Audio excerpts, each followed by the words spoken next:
Untuk jarum yang kuningan itu kan lebih berat, jadi dia getarannya atau geraknya itu kurang fleksibel menurut saya sih lur. Tapi itu kembali ke masing-masing si mekanik aja.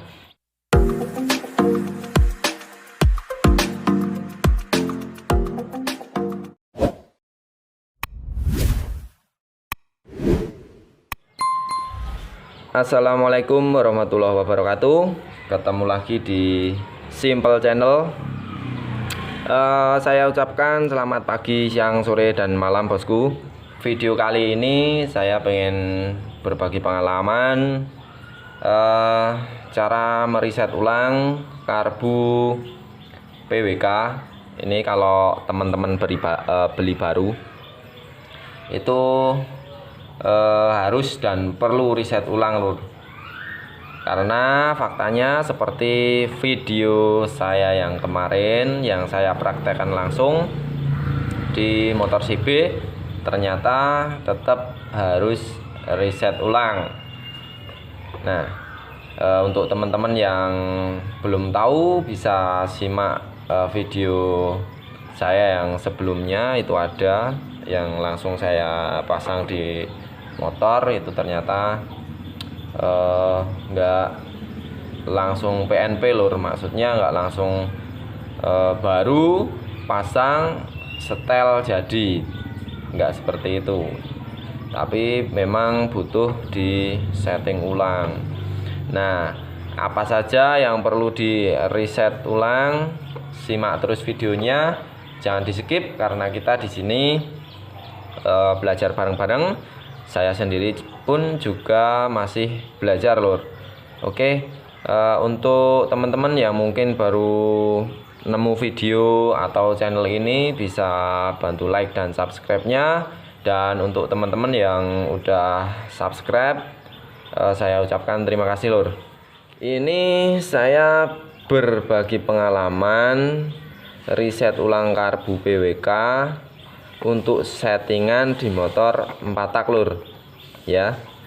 Nah, di settingan 4 tak, bukan di settingan 2 tak, karena kalau settingan 2 tak ini masih bisa dibilang mudah dalam penyetingan, karena untuk lubang-lubangnya itu masih mumpuni lur. Nah, kalau untuk settingan 4 tak itu beda lagi. Nah, ini yang saya akan bagikan pengalaman saya itu untuk settingan 4 tak ya. Oke, langsung saja kita eksekusi. Oke, ini sudah tak lepas semua. Dan yang biasanya saya lakukan pertama kali itu cek lubang air bladernya ini lur. Kalau dari depan ini nampak. Nah, sebelum dirojok itu kita lepas baut setelan anginnya ini. Nah, itu nanti kelihatan di sini. Lubangnya itu kecil sekali lur. Ini enggak ada 1 mili. Ini jauh sekali. Ini lubang ini. Nah, ini dirojok pakai kawat 1,3 mili. Oke, langsung saja kita eksekusi lur.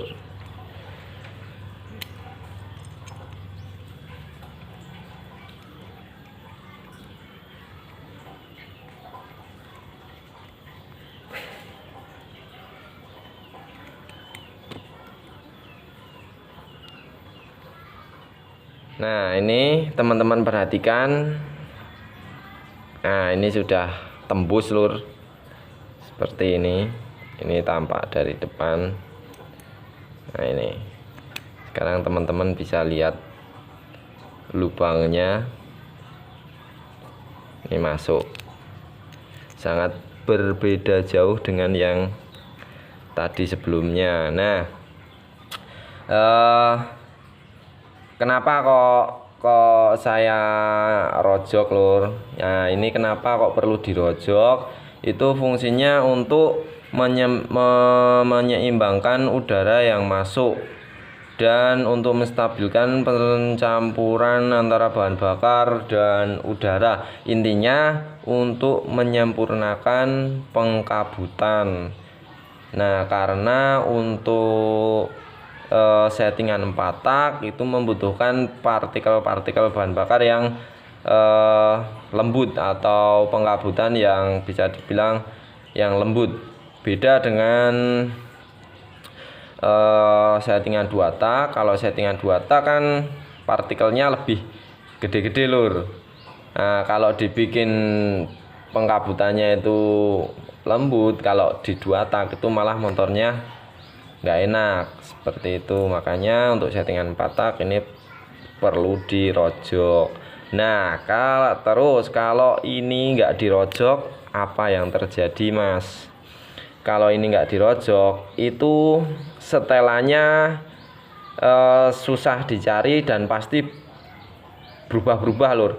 Seperti yang kemarin saya praktekkan langsung di video saya sebelumnya. Setiap kali setting itu untuk putaran bawahnya, kalau posisi duduk itu bisa lur disetting, tapi nanti untuk jalan itu baru beberapa meter itu biasanya langsung berubah, settingannya berubah-ubah sendiri karena ketidakseimbangan antara udara dan bahan bakar. Intinya pengkabutannya itu enggak bagus seperti itu, jadi sering berubah-ubah. Makanya kenapa perlu dirojok ini. Nah, ini hal yang pertama yang harus dilakukan. Untuk yang kedua itu biasanya apung-apung lur. Nah, apung-apung ini juga sangat penting dalam penyetingan ulang. Nih, coba kita pasang.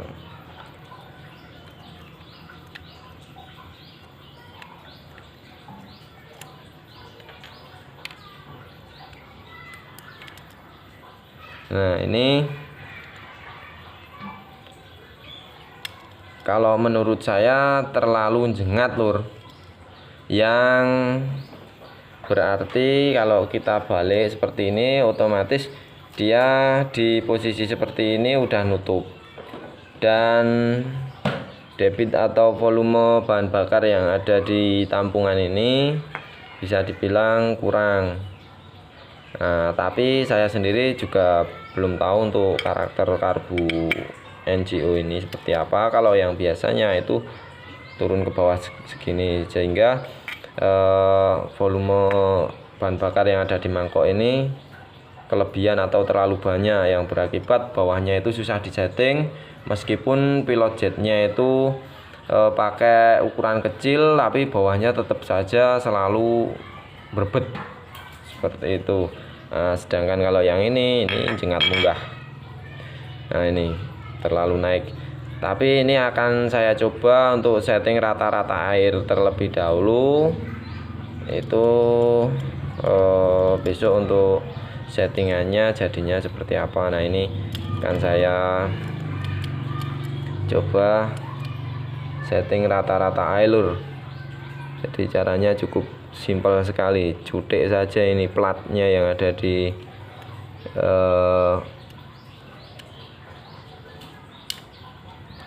nah ini.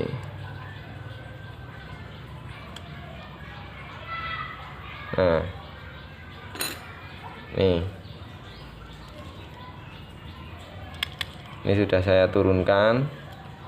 Nah, ini belum akan saya buat rata-rata air sebelum kita coba langsung lur, karena dari bawaan pabrik ini kan tadi segini, kita belum tahu juga ataukah ini memang segini setelannya atau enggak. Kalau enggak nanti kita bisa setting lagi, kita turunin lagi lur. Nah, kenapa kok dibuat rata-rata air? Nah, itu fungsinya agar volume bahan bakar yang ada di mangkok karbu itu tetap stabil lur. Nah, karena efeknya jika pelampung ini terlalu turun, itu bahan bakar yang ada di mangkok itu kebanyakan, yang alhasil nanti motornya bawahnya itu berbet, susah di setting juga.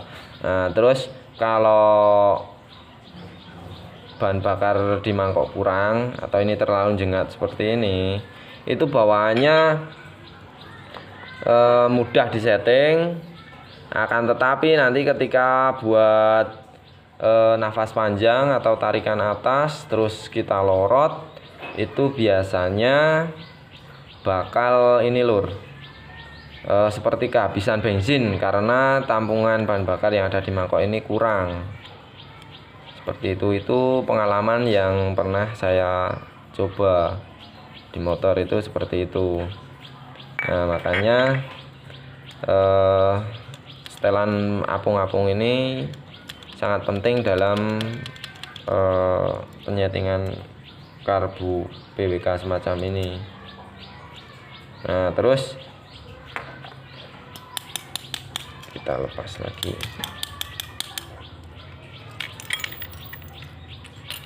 Nah, lanjut ke ini loh.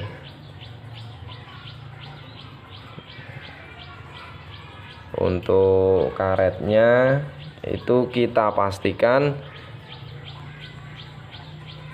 karet ini lebih tinggi dari dudukan PJMJ-nya seperti ini. Nah, supaya apa? Itu hanya untuk memastikan agar di sini di bagian yang terutama yang ada o-ring sealnya ini enggak ada kebocoran lur. Karena kalau di bagian-bagian ini ada kebocoran, itu juga sangat berpengaruh sekali yang nanti sangat susah dalam penyetingan. Terutama ini lubang 2 ini biasanya saya kasih lem tipis saja lur, bulat sama ini aja udah cukup. Biasanya itu yang saya lakukan. Nah, dan selanjutnya untuk PJMJ ini, nah itu biasanya langsung saya riset itu di ukuran PJ32. Mana nggak bisa. Nah, intinya PJ32. Nah, ini PJ32 MJ-nya 115. Nah, itu biasanya langsung tak ganti di ukuran itu. Dan untuk ukuran 38 sama 120 itu masih belum saya lakukan ketika riset ulang ini, karena menurut saya masih terlalu besar untuk spek-spek harian touring seperti itu. Nah, ini terus untuk jarum. Nah, kalau untuk jarum itu biasanya saya lihat spek mesinnya dulu lur. Kalau spek mesinnya itu udah cam, nokennya udah cam atau udah custom, istilahnya udah bukan lagi standar, itu biasanya saya langsung pakai jarum kode JJY itu. Nah, dan sedangkan kalau motornya itu standar, nokennya standar, itu biasanya saya pakai jarum GL Pro yang Newtek, yang jarumnya itu putih aluminium seperti ini. Nah, kenapa kok pakai yang putih aluminium? Sebenarnya selera saja sih lur, putih sama kuning, tapi saya lebih suka yang putih karena menurut saya lebih mudah dalam penyetingan. Karena ketika ini lur, Nah, dari bobotnya kuningan dengan putih yang aluminium itu beda, lebih berat yang kuningan.